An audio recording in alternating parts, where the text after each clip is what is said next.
What's up guys, Andrew here, welcome back to Learn AI, and in this video I'm going to show you the right diameter for YouTube thumbnails on Ideogram.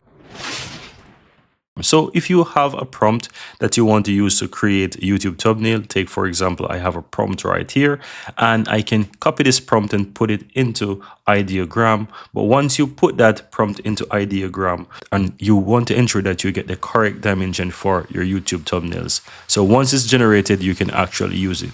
Now I've already go ahead and created this thumbnail. So I'm going to show you what it looks like afterwards. But the correct diameter that you want to use is by simply clicking on the diameter right here at the bottom, and you want to switch this to 16 by 9. Go ahead and switch to 16 by 9 and you can see the sizing at the bottom here as well. Once you select that, you're able to go ahead and click and generate. Now, once you generate that, you will receive 4 thumbnails and you can check those thumbnails here under your creation section on Ideogram. And as you can see here, it's correct. All of those video thumbnails are the right size, as you can see. But that's it. Very easy and very simple.